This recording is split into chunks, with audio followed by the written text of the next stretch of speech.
All right, guys, welcome back. Not sure when this is airing, but sometime in the future. TBD. Welcome back. We hope you had a great week. Real quick, thanks to our sponsors, merinocustoms.net. You can use promo code Colton10 for 10% off. MikeReynolds.com for all your Mike Reynolds needs. Convo 15 for 15% off. And then villagercoffee.com. Use promo code Convo10 for 10% off. And then for all your merchandise, www.theconvokc.com. You see it back here. You can get something. Do you have a hoodie? No, I do not. I feel like you do. My daughter has one, and I have a mug. Oh. But I have not been hooded. Okay. All right, we can hook you up. We have a few left in stock. Yeah. Just a couple. Yeah. Well, without further ado, we have a very special guest in studio today, all the way here. It's not virtual. This is really... Yeah, she's in person. This is not hologram. This is not Zoom. Yeah. This is not all the way from Katy, Texas. Can you tell us your full name? My full name? Yes, please. Government on your license. Shara. Yeah. Gail.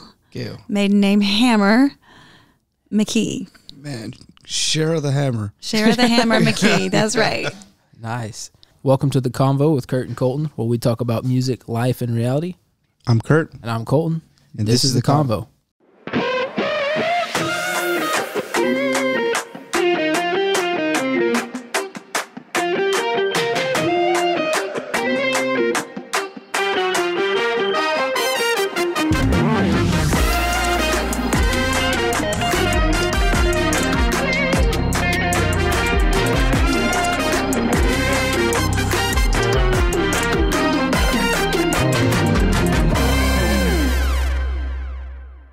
All right, so can you real quick introduce your family to us and tell us a little bit about the folks at home? Yes, I have a beautiful family. My husband, Rob McKee, he and I guess I'm not, they call me Pastoress, but he's the pastor. We pastor the Pentecostals of Katy in Katy, Texas. So I have my husband, Rob, and then my oldest daughter, Savannah, and my middle daughter, McKenna, and my youngest daughter, Sophia. They are 20, 17, and 11. But within 2 months, they'll be 21, 18, and 11. So, yeah. That was a lot of math. I was trying to... Yeah, okay. Trying to keep up. Yeah. So, what are you doing in town this week? This week, I am here with my two older daughters, Savannah and McKenna, because Savannah wrote a song last year for Christmas for McKenna to perform at our Christmas concert.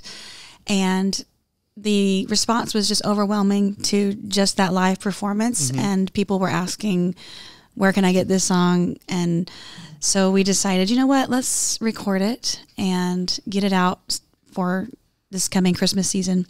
And so we're here recording that song at North of the Rock? North of the Rock, yeah. North of the Rock Studios, yeah. Very cool. We're honored to have you guys. Thank you. Yeah, that's always a good sign as to whether or not you should record something if people are asking for it. So yeah, and we wanted to get down a good quality version done, well, so that people can have references to use to do it correctly. So, and McKenna is an amazing singer, and this is her second single. And Savannah is an amazing writer, and so to have a project they can do together is really special to me, and to get away with them. Just the three of us is very rare because we're all very busy, but to get away and have this time together is more than just recording a song. It's a special season for us. That's awesome. Sophia listens to this. I know for a fact that she listens. No doubt. So she's going to know that you... That's okay. Me and Sophia get our own time. Okay. She's still my girl at home. She's still in school. And I took her to Disney World, just me and her. Oh. Because, I go out travel in ministry, and we probably get to some of these questions later, and I have always taken my daughters with me when I can to give them experience in ministry and to get them exposed to other ministers and women of God that can be influences in their life. But she's been too young. When I'm going to minister, I have to be really focused. They have to be able to take care of themselves. Right. And she wasn't quite to that age yet. And she said, Mom, when can I go on one of your trips with you? And I said, I'm going to plan a trip when it's just you and me. And so one day when school was out, I woke her up, already had the bags packed in the car, plane tickets bought, and just woke her up and said, hey, me and you, we're going to Disney World this week. And she was like, wow. So I try to make quality time for each of them. Wow, that's good. My mom listens to this, so maybe she'll wake me up tomorrow morning. Yes, please take this man to Disney World. Let us know if that happens, okay? Okay, we'll do. Thanks, So Mom. before I ever met you and stuff, everybody knows about Shara McKee, the singer Shara McKee. I doubt that. No, you're very well known. If they don't know about you after this podcast, they will. They will, because this is the Convo. Yeah, really your followers are going to go up after this, probably. Oh, wow. That's goals. That's what I'm about. Yeah, I mean, we'll probably follow you back. Hey, thanks, guys. So we know you as an artist. Everybody knows you as an artist. What else in your life keeps you busy? Oh, so many things. I'm a pastor's wife, music director, and wife and mother. And then for some insane reason, I decided to go back to school. So I'm in my second master's program right now. So one wasn't enough. One was not enough. Yeah. Never enough. Sorry. So I was about to start playing. That's what I was like, whoa. He was trying to find your key. Yeah. So how do you manage being a minister of music, a pastor's wife, and an artist, all these things? I think they really help strengthen one another. It's hard for me to think of myself as an artist. I don't think of myself that way at all. I know that I produce music and I sing and stuff like that. I guess that makes me an artist, but that's just really secondary to who I am and my mission to encourage people. And I strongly believe that whatever talents we're given, that's a great responsibility. Like it's a seed and the Lord expects a return on that investment. So I'm always just trying to grow that and share that so that it can be a blessing to somebody else. So when I make new music as an artist, I think it makes me a better worship leader and leader in general. And then when I travel as an artist, I get to network and meet people that in turn bless our church, like for Zion and different things. And I get resources from them and I get to share resources with them. So it's a wonderful community to be a part of. But I think that they just really go hand in hand. I'm just a minister. I'm a worshiper. And sometimes I use music, and whether that be as an artist or at church. So we didn't prep you on this question, but I just thought of it. Wow. How long has it been since your first? Like, how long have you been making albums? Like, don't date yourself or anything. Okay. It's been a long time. Yeah. My first recording was actually at Brother Kilgore's church with their youth choir. Back in the Hammer days? Back in the Hammer days, before I was married. I was in the youth choir, and we actually went on tour. We went to Europe. We made a project. Houston. Okay. It's Life Tabernacle, James Kilgore. And we made a CD, and I sang 2 songs on that. And so we toured with that. That was back in 94. So that's a long time ago. 28 years. Okay, Mr. Math. Yep. Yeah. It's quick brain. Well, how did you figure that out? I wonder. I have no idea. Just quick like on the year you were born or something. Yeah. I wasn't going to say I that. don't feel old at all. That's all right. Thanks, Kurt. Thanks for pushing that one. It's all good. So not to change. So 94, but then 98, right before I got married, we went ahead and printed my married name, but I was still single. We did a little by faith. By faith. Come on now. A little studio they had at the church. It was not good quality, but we knew we needed to make some money on the road. Yeah. And I was an algebra teacher, believe it or not, at the time. Really? I had graduated from University of Houston and was teaching public school, 8th grade. Wow. And Rob and I got engaged, and I sold my car, quit my job, and we got a 5th wheel. And we were like, he's like, you can sing. I was like, nobody's going to buy a CD. He said, you need to make a CD. And so, that is such an evangelist wife starter pack. 5th wheel, CD, and flower pins, sir. We had us a flower pin factory going on. So I was really hesitant to make one. And then my second one, actually that was probably 98 or 99. Anyway, I did tracks. I traveled and sang with soundtracks. That was the thing back then. Multi-tracks weren't even a thing. Yeah. And music has just evolved. So the whole, if you can call it an industry, within churches. But I would go to church and sing a soundtrack. So I thought, well, I'll just record the songs that I sing when I go to churches. And so I would lease the soundtracks or the DATs. That's really old. Wow. Yeah. I know those. And and then we'd go back to the same cycle of churches. I'd be like, oh, they already bought all the CDs and they sold wonderfully. I was shocked out of my mind. Of course, my husband's always been my biggest fan and supporter. He was every CD I've ever made, he has begged and pushed me into doing, which is crazy. But he's just a big fan and supporter. Anyway, so that's kind of how. So I just started making it back to back. I don't even know how many. There's like 13 or 14. You have 13 or 14 CDs? I do. Wow. And our church has done like 5. I think they call that longevity. That's right. You may need to do a class because it's a great thing. There's a lot of apostolic artists these days. I mean, it's great. But some of them I'm wondering, like, what's your end game here? Like, are you thinking 13 CDs from now or? Just trying to put one out. Yeah, you're just trying to get one. Well, I think it's just like kids. You have them one at a time. Yeah. And you see how they turn out. No, I'm kidding. I never really thought about the long game, but it's just a continuous, there's no end to it. It's just like your church. Are you going to reach a size where, it's big enough now? No, it's an endless pursuit. And every time I do something, I want to do it better. I want to reach deeper. I'm in a new season of my life. I have different perspectives to share. So I think there's always, and if you minister to hurting people, there's always an audience. Yeah. And I know that anointed gospel apostolic music, there is an appetite for it. One of my favorite quotes is, stop cursing the dark and light a candle.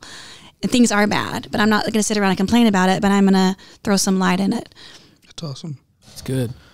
We don't know how to respond to like deep thoughts like that because we're not real good at stuff Whatever, like that. I don't believe that. But you host a music conference called Zion. Yes. Can you tell us about it? This is our 10th year. Time has flown by. Wow. Yeah. So we're doing Zion 10 and we're doing a lot of throwbacks to 2012, some amazing music from 2012. But yeah, it's a music conference for any size church, for musicians, for singers, for anybody in worship ministry that we started 10 years ago. And we've never had a year that declined in attendance. It's been an increase every year. Even with COVID? Even with COVID. That was maybe one of our biggest years.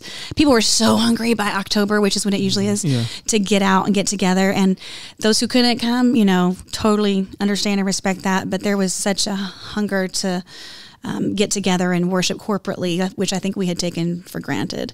And then so much music, I think, got stalled out during that time that there was just a huge tidal wave of material that we wanted to digest. So, Zion is coming up. So you can register. What are the dates? September 29th, 30th, and October 1st. It's intensive, like classes all day, hardcore worship revival services at night. So all day Thursday night, Friday, service Friday night, and then classes half a day Saturday. Do you have any good musicians playing this year? We do. In fact, they have their own podcast. You may know them. Wow. Kurt and Colton. No, we've had both you guys there, and you've been a huge blessing. We try to bring in top tier people. It's like when you see this flyer, like, okay, 1 or 2 of those would have been headliners, but every single clinician that we bring in are just top of the line.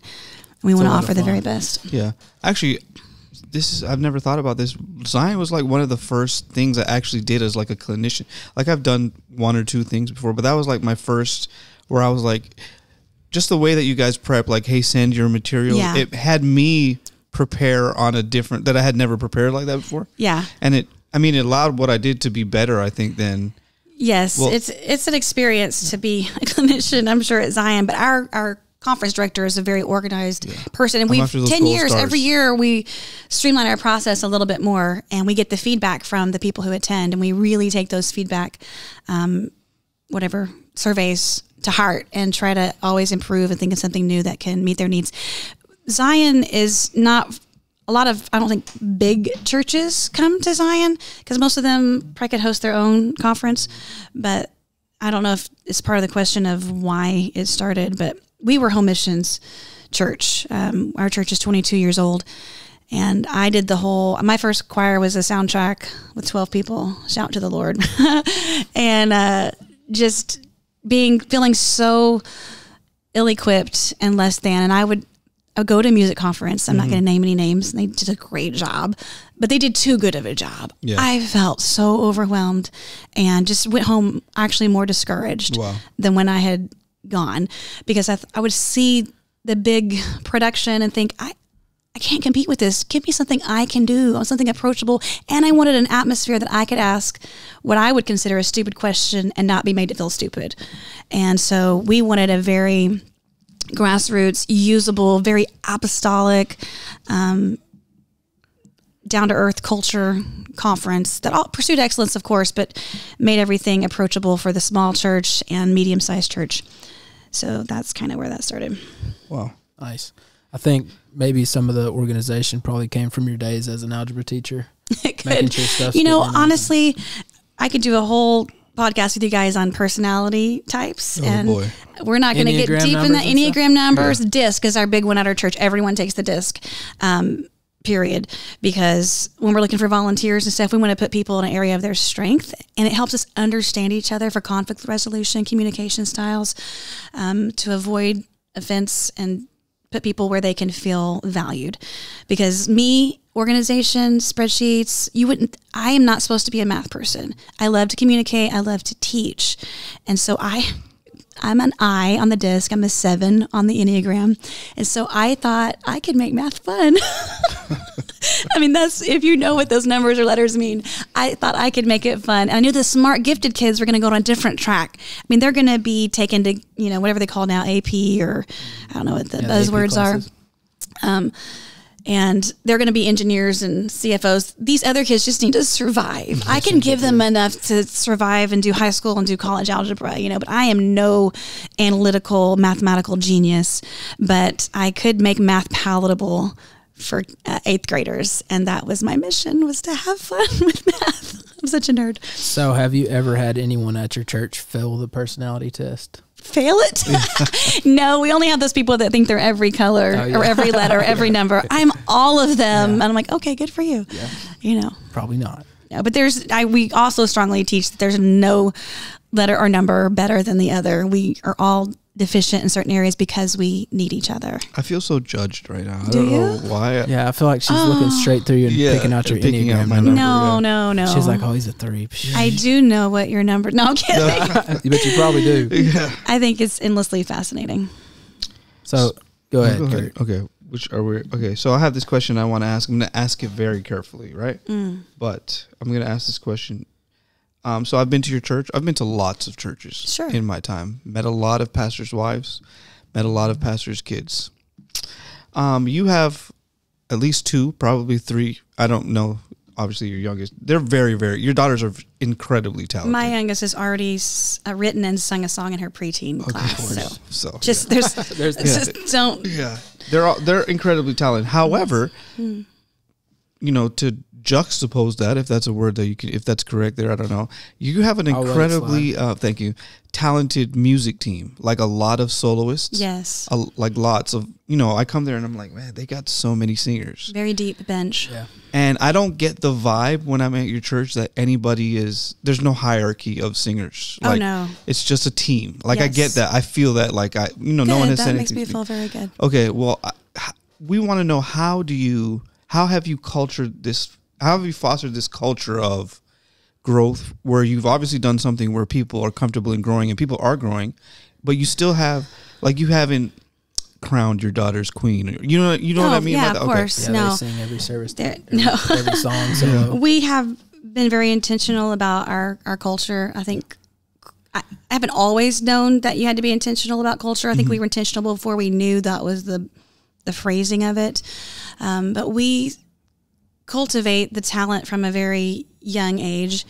And I think you have to make a place for people or they'll lose, like, you can't start pulling out your young people whenever they're 16, 17. We start way young in kids' church and we provide training opportunities for them.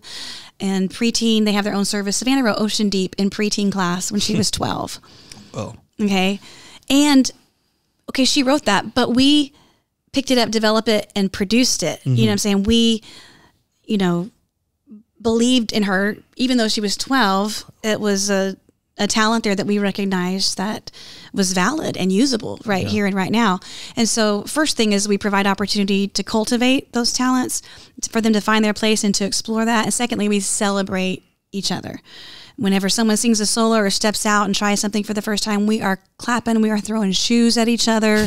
I mean, it's just like, it's such a team mentality that we don't think about it being a competition. And all songs, you can't see my hand on the podcast part, but are open-handed, you know, and you may get to sing it this week. Someone else maybe get to sing it the next week. It's not about creating rock stars and superstars. We're here to bring people to Jesus. Yeah.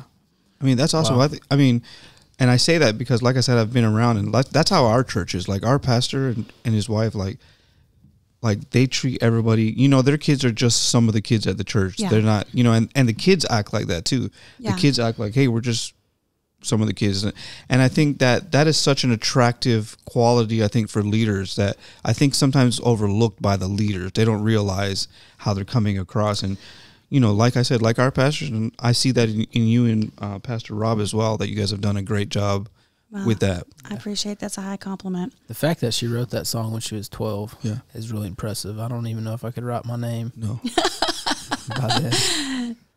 If I wrote about your love, that's the one. All right, so you mentioned you have, 13 or 14 albums and 5 church albums. One of those was recorded live in Poland. Yes, right? Super random. I love explaining the story. Yeah, please do. Because it seems really out of the blue. The gospel music industry or movement, whatever you call it, was late getting to Europe. Okay, it really was born in America, and it really caught on like wildfire. These people love gospel music, but they are 99.9% Catholic. And so as they begin to experience gospel music, they begin to feel things they didn't feel before. People found it entertaining and fun. And so all these gospel community choirs would open up in the city for people who didn't even consider themselves maybe Christian. It was like a hobby, a sport to join a gospel community choir. Well, the ALJC missionary there saw that as an opportunity to get in with the community, so they created a gospel community choir and got somehow down the road, a few twists and turns, became members of the Gospel Music Association board there. Wow. Well, every year they have a gospel music festival where all these community choirs get together, and they have festivals all over the city, classes, kids, single moms, men's choir, whatever. And then at the culmination, they all come together for a mass choir, and they pack out a big, 1,000, 2,000 seat auditorium, and this mass choir performs, and they bring over a conductor from America. And usually it's someone from the gospel industry. It's always been a male. It's never been a Pentecostal, and it's never been what is the word? Caucasian. Yeah. So somehow he, among all the nominations, he threw my name in the hat, and the board selected me. And so they brought me over to be the conductor for this event. And so it was life-changing for me. I got to conduct and teach our music to a 300-voice Catholic choir. Wow. There were Catholic priests in the choir. It was so moving because they're so hungry and sincere. And the band, we really connected, and they were just like, we've brought over people, but this is different. What is it that you have? And we couldn't be super overt with our Bible studies and teaching, but we're like, this is the Holy Ghost. This is the anointing that only comes through the power of the Holy Ghost. And so we would do these one-off Bible studies, and at the finale concert, the Spirit of God just moved in. They didn't know what they were feeling. They were jumping up and down, weeping. The president of the association hugged me and was just shaking. So I don't know what this power is, but I want it. So the missionary was weeping. He said, I wish to God we could bring this choir to America and put them in one of what you call your kaboom services. And I just said, you know what? You might not can bring him to us, but what if we could bring ours to you? And so my mind started turning, and the Lord dealt with me and my husband, because we had to be respectful of their beliefs, and it was their venue, their deal. So if we got up and started preaching hardcore, our doctrine, we could offend somebody, but it was very, the ground was ready. The soil was ready. So we went home and asked our choir, hey, y'all want to go to Poland? And they were like, yeah, let's do this. I told them, shared the vision.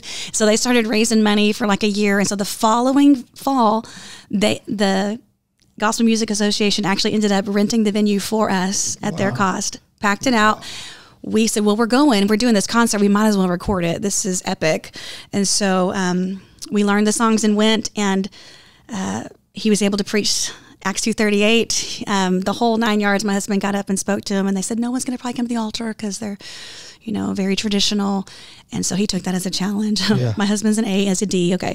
But we knew we were there on a mission. So many dark, repressive, religious, traditional spirits there. Plus we were right down the road from Auschwitz. It's very heavy, but it was life-changing for our choir. We had people receive the Holy Ghost, like church ministries were started from that event. Catholic priests slain in the Holy Ghost. Wow. People left there, not that night, but the following week and got baptized. So that was just kind of our gospel mission to Poland. So live in Krakow. So was 2017. So That's super cool. yeah, it's really cool. Oh.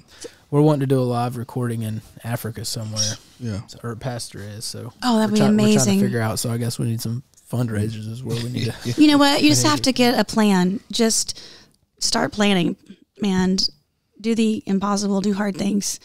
Don't do Pray it. that impossible prayer. Yeah. Yes, exactly. Yeah. And then do the impossible work that goes with it. Put Yes. that on the list. Live recording in Africa. Make the list, pray the list, work the list. Yes. That's right. All right, so Pentecostals of Katy, right? Yeah. Where can people that are interested find you online? TheThepok.com. Right there. ThePok.com. On YouTube? Oh yeah, right Yeah. there. And we have an Instagram page as well. I don't know. I guess it's the Pentecostals of Katy. And what about you personally? Can they find you online? Just on Facebook and Instagram. My secret code name is Shara McKee. Okay. Alias. Are you on TikTok? I am not. Okay. Are I you think on I may LinkedIn? have an account because I was trying to watch a video or something that was funny, but I don't know why I have an account. You I know, don't know how to use it. I'm too China old. might be listening to everything. Yeah, you China's say. definitely listening to you. Who? China, they get your information. Oh, TikTok. yes, that TikTok. scares me to death. Yeah, there's no telling what's going on with all that. I agree. We'll save that for the next episode. Yeah, save that for your prophetic whatever. When I'm not. What's the best advice you've ever received as an artist or a music director? I don't know that it was spoken to me directly, but something I heard was never mistake the applause of people for the approval of God.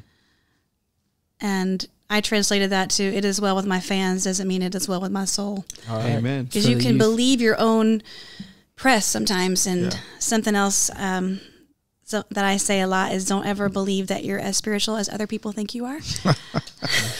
That's a deep thought, that's right? good, yeah. But because of your position and your influence and your accomplishments, people will afford you on credit a reputation and qualities that you can fool a lot of people. But who you are truly when you look yourself in the mirror before God, you need to come to terms with that every day and stay humble and live right. Because you can work for God and totally forget to walk with Him. Yeah. And I think Wow. that's a trap That's good. that I'm That trying to avoid. was like 40 good tweets right there. Yeah, okay. That's when my kids say I talk in tweets. Yeah, you're a tweet Yeah. talker. So you've heard of tongue talkers. Awesome. Like I find analogies and everything, and they'll be so annoyed. No, I love that. Yeah. What is your creative process when working on a new song? I think it's been different with every song. Some I'm writing intentionally, like for a project. If I'm writing for the choir, or my husband said we need a song to sing before the preaching. That's how I wrote "Word of God, Speak to Me." But then there's other times. One time in particular when it just comes to me whole. I just sat in the dark at a piano, which I do not play primitively in the presence of musicians such as you. I do not play, but that's why it's in C, okay? But Jesus gave it to me in C, okay?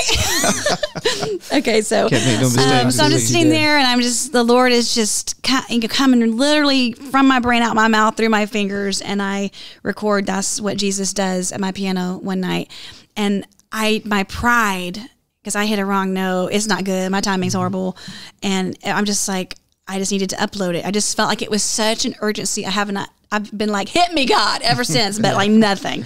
And so I just uploaded it, and like I went to sleep and woke up, and like within 24 hours, like 100,000 views. Crazy. Wow. And then I didn't know about the hidden folder on Facebook where people send you messages that you're not friends with. You're right. And so I didn't really understand the impact of that night and that moment. And I had at least 50, and I'm not exaggerating, messages of people saying, I know you don't know this or who this might have been for, but I was going to take my life tonight. Oh, wow. Or I was leaving this and that, and my phone would just glitched. I opened Facebook and it would only play That's What Jesus Does. It was just like an emergency 911 hug from heaven for someone. And even ever since, people, when they hear it, hospital rooms or wherever, it's nothing I could ever do, but it's just a message from Jesus to his children, reminding him what he does. And he just needed a mouth and a brain that was paying attention. And thank God I was, for once in my life, in tune. He was like, my kids need a lifeline. And it was able to come through me that night. But I wouldn't call that a creative process, but it is how that song was born. That's why you got to stay prayed up, kids. You never know when God's going to give you a direct Come on download now. like that. So what are some leadership tips you would give a new musician or choir director? Music director, choir director, is that what you meant? Yeah. A new music minister or choir director. Well, I don't know that there's a one size fits all, but I would say to take time to get to know your team and build a team. Find the number one effective quality of a leader is self-awareness, understanding your strengths and leveraging those, and understanding your weaknesses and delegating those, and coming to terms with that right away, and finding people on your team that are strong where you're weak, and that are, I don't know if it's weak where you're strong, but maybe build them up. But getting to know who is in your boat right now, knowing it won't always be that way, and always act and plan bigger than you are. When we were a small church, we had the same 3 praise singers every service. We had a keyboard player, a drummer, no bass player. We desperately wanted a bass player. So I'd make the schedule every week, and I would provide an extra space for an additional soprano, additional alto, additional tenor, and I had a place for the bass player. And they were like, this is embarrassing. Why are you putting, we don't have a bass player. I said, I know we don't now. All right. But I am putting a space there by faith, because I'm expecting one to show up, or we're going to train one. Someone's going to age up, whatever, but we're going to start acting. And we print the schedule. Like, I know I'm going to be on next week. I'm the only one you got. I was like, well, I'm still going to do a schedule, because this is how we're going to operate when we're at a larger level, and start being intentional about how you build your culture. When our team gets together once a year, and we will get a big whiteboard and just talk about our values, because values, you can't have an intentional culture if you don't know what the values of that culture are. So what's important to us? Well, we want to, believe it or not, one of our values is fun. We want to have fun. Of course, that's a reflection of me. But, if it's so rigid, and these are people who are volunteers for the most part, and they're coming in, hustling from work, homework, getting dinner real quick, and they're coming, and you want it to be refreshing. You want it to be fun, and you want it to feel safe. We're not going to have a culture where people are made to feel stupid or less than. We want it to be a place of growth. We want it to be a place of prayer, of consecration. We also want it to be a place where people are on time, where we respect each other, those kinds of things. And then we like, okay, what behaviors bring these values to life? And we have the team, they're throwing out these things. They're going to come up with behaviors that are probably even more constrictive than you would, because they're the ones making up the rules. Well, what does it mean to be a respectful team? Well, to be prepared, to be on time, really. And so they're thinking for themselves. Yeah. And so we write up, what those behaviors are, because we can say a lot of things, and I do this everywhere I go. This is for the video. You guys do this right here? You show me this. Show your hands. This is an okay side. Put it on your chin. Okay, I said chinned, but we're all modeling cheek. Because when there's a discrepancy between what is said and what is behavior that's modeled, people always follow behavior. That was so deep. Yeah. If you're listening, she just punked us. But when you get those aligned, that's where your power comes, from that authenticity. I'm going to use that all the time. So what you're promoting, we're a church of prayer, consecration, well, let's do an audit of our behaviors. Do they match what we're saying are? It's a constant realignment and pulling together, because, we're always drifting towards chaos. But if your number one value is your family or your marriage, well, how much time are you spending with them? When did you go on a date last? Prayer is so important. Well, where were you last night at prayer meeting? So just making sure that what we're singing, what we're promoting, when rubber meets the road, are our actions reflecting that, or is this just something that we put on when we come to church? Yeah. So that authenticity is what you need to build in your culture, more than using what music you learn. All that's important, and being current, but building your culture intentionally and authentically is the most important thing I would tell a leader to do. Wow, so that's good. really that was good. all really good. Thank you. Those are all tweetable things that I'm not even on Twitter. I have another question that we didn't. People always ask me this: how could you help somebody get better at learning and teaching parts? That is a prominent question, a prolific question. How do you get people better at hearing? What is it? Listening, learning to teach parts, or just for themselves? Well, to teach, yeah. I really don't have the answer to that, but I have found that I will pick out people on my team that are good at that, at hearing the parts, and have them make part helps for me. Okay. There's no song too simple or whatever, because some people, you can't unknow what you know, so you feel like to other people sometimes you don't want to say it out loud, but how can you not hear that? Yeah. But they can't. They just can't. And so whatever tools you have to provide them, like in our church we have 3 on each part, soprano 1, 2, and 3. Well, 1 is anchor. They know their business. They can toe the lines, like I say. But and 2 can be a 1. I mean, they interchangeable. But 3 is a training. You know, if there's someone singing alto in their ear, they can sing alto. Yeah. But if you just put them up there at anchor, they're just going to sing lead or just make up stuff, you know? And so, but I've had people that over the years with someone singing alto in their ear, it'll just train their ear to gravitate towards that part. It's just long-term conditioning, but you have to partner them with somebody and who's going to, you turn them up in their ear, or if you don't have that equipment, singing in their ear and training with them until they can cultivate that. But we make part helps for a lot of songs. Not high tech. You don't need all the fancy stuff that they have in the studio here. I just use my voice memo app. You play the song on another device, press record. Someone sings the soprano part, finish it up, upload it to Planning Center, the tenor part, and that gives them something to do with their gift. They may not even want to get up in front of everybody teaching it. So then you go to practice, and if I'm absent, I've got the part helps. There's no debate over how it goes, and they can listen at home until they memorize it if it doesn't come naturally. But as far as teaching them, I don't know. We've had to have basic training with a lot of the verbiage used in music. If you're not raised in music, you don't know what terms mean, like unison, or I don't know. I'm not going to use any fancy terms here because I'm going to embarrass myself because y'all are the musicians. But taking a whole time, instead of teaching new material, teach them dynamics, teach them breathing, teach them technique. You know, how people feel like that's a waste of time, but it's not. I teach my people how to sing and, you know, articulate, and what a gospel vibrato is different than whatever. So I think if you take the time to teach them how to hear parts and what that means with the chord and the top note, the bottom note, even to barely sight read music, some will catch on to that, and you just have to be intentional about it. That's good. And forgive people for not being like you and having the ears you have, because it's hard to imagine it not being so, but it is so. That's kind of difficult. I know when I teach lessons, I'm like, okay, why can you not learn this? This is so easy. Like, you should know this by now. Yeah. That's exactly why I have never given a piano lesson. Yeah. Because I realized that. Yeah, it makes me mad. I don't want to get mad at anybody, so. That's good. Until I get older and that may not be your gifting. Yeah, it's not. You just because I can show people like that are already, but I don't think I could do a lesson. In a real basic. Yeah. It's really hard to go back. Yeah. Absolutely. It's true. In fact, I won't go back. To the way it used to be. Put me in B flat, Kurt. Okay. What's next for the McKees?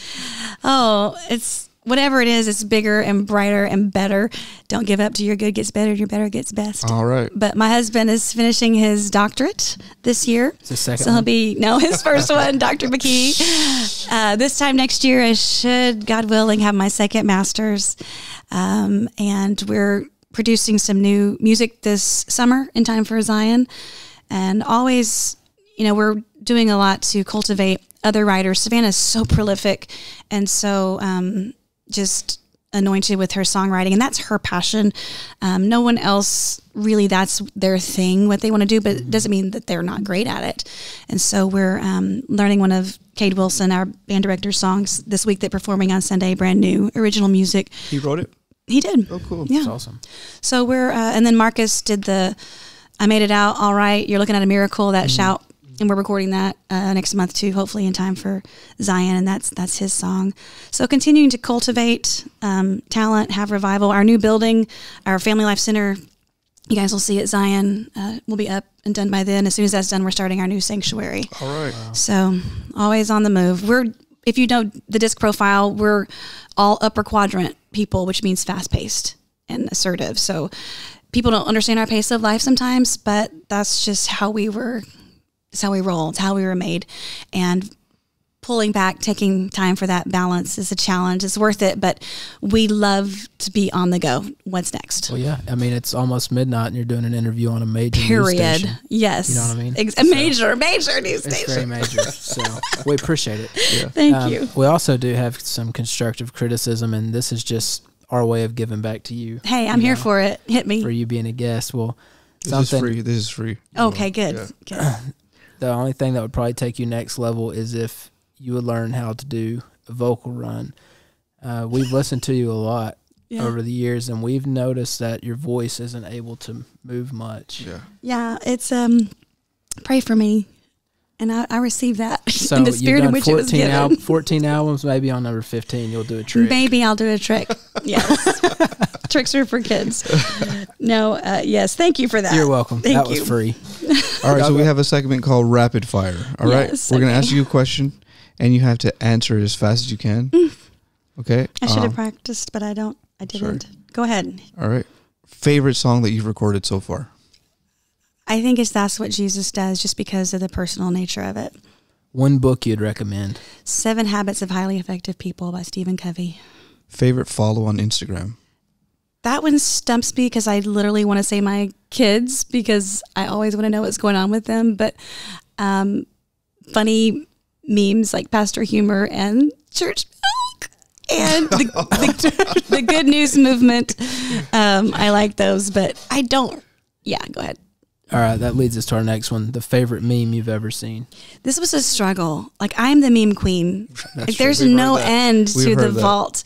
I literally, I have a group with like 7,000 people in it on Facebook. Shara McKee's really? Clean Meme Group. Because I wasn't- so many memes are hilarious, but then you'll be scrolling through and like there's language or innuendos. And I was like, I want a safe place where me and my kids, one of my favorite thing to do is, can we snuggle in bed and look at memes or funny Instagram saves? I'll save like a little funny pet or babies or whatever. And so we'll all share, all of us, what we saved that week, and we'll giggle together. And I wanted a little safe place where people could find clean memes because they're hysterical. And so there's just like literally way too many. And the only one I could come up with that when I looked at it made me crack up again is this one. This is my step ladder. I never really knew my real ladder. See, it works. It is good. I mean, it is so random, but it's hysterical. The guy just standing with a ladder. He says he's posing with his arm around the ladder. Says, "This is my step ladder." That's your page, Pentecostal Meme Queen? Yes, Pentecostal Meme Queen on Instagram. Now on Facebook, it's called Shara McKee's Clean Meme Collection. Y'all go follow it. I'm about to. I don't think it has as many members as I may have said, but it's 4,800. I just 70,000? looked. It's 4,800, You which did is say a lot. 70,000. I said lot. 7. No, I do not have 70, but I just realized that. So. All right, what's your favorite go-to coffee order? Okay, fun fact, I'm allergic to coffee, but I can have it in moderation. And when I do at Starbucks, I get the brown sugar oat milk shaken espresso. Oh, yeah, when they have it. When they have it, yes. Yeah, it's get it together, Starbucks. Exactly. Favorite place you've traveled to? Italy. And then we were just recently in Montana, Glacier Bay, mountain I saw park. y'all got some snow, huh? Oh, insane. It snowed like heavy. I sledded in June. Wow. I sled down a hill. People live there? Yeah, it's bizarre. It's an amazingly beautiful place, but if I could go back anywhere, it would be Italy, and a place I've never been I want to go more than anything is Switzerland. A specific part of Italy? Like, I want to go to Venice because I haven't been there yet, but Serrano was breathtaking. Rome was spectacular. It was just, there's so many places. We went for our 20th anniversary on a cruise. Yeah. I want to go to Australia just because it's far. Yeah, you just want to get away. No, I just feel like that would be cool to go to the other down side. under. Don't the toilets go the other way in Australia? I don't know. I was invited to do all their. They do all their ladies conferences at once. So if you go, you have to be gone for like 3 or 4 weeks. And I was like, there's no season of my life where you have 3 weeks of where I have 3 weeks open away from my church and my children. Yeah. Now, if my kids maybe were grown with a different season of my life, it'd be an amazing adventure. But unless I could bring one of them with or my whole family, I don't know. But that I would like to go to Australia. Yeah, Australia would be awesome. Yeah, I'm pretty sure the toilets go the other way. We'll have to check it out. Because you're just making that up. I'm so serious. I've heard that before. Okay. I've never Somebody heard that from in my Australia, please comment if you know this. Did you know that But you they can may sound Australian if you say say what's up lights. No, raise up lights. What's rise up Rise up lights. Yeah, that's razor blades in Australian. Say Rise up lights. Rise up lights. No, rise up lights. Rise up lights. That's my favorite moment. That's the greatest. We really thought you were going to say that your favorite place you traveled to was to Little Rock to record the Convo. But we appreciate it. We appreciate you coming and joining us this week. Do you have a favorite daughter? All of my daughters are my favorite. You got to just check. Good. That was the right answer. Yes. All right. Well, thank you very much for joining us. I think there's a lot of value in here. There's a lot of tweetable sayings. I noticed you have a little, like a Tweety Bird sticker on the back of your car or back of your phone. So a lot of tweetable comments. We appreciate your time. And well, thank you. It's been an honor to be here. There's more where that came from. You can sign up for Zion Conference. September 29th through October 2nd. October 1st. Sorry. It's hard because it's 2 months in the date. So it starts September 29th, ends October 1st. I'll be there for all the days. Long. It's a month long. It's a month long. If you have 4 weeks I would available. totally have a stroke. 3 days, we are dead. All right. Once again, thank you to merinocustoms.net. MikeReynolds.com. VillagerCoffee.com. That's right. For all your merchandise, go to www.theconvokc.com, and that'll lead you to this stand right behind us right now, and you can pick up all your hoodies. And Erica will send right you something. That's right. Shout out to Broker Rick. And Erica. All right. That's a wrap. Erica. All right, we're out here. Thank you. Really. It was a blast, you guys.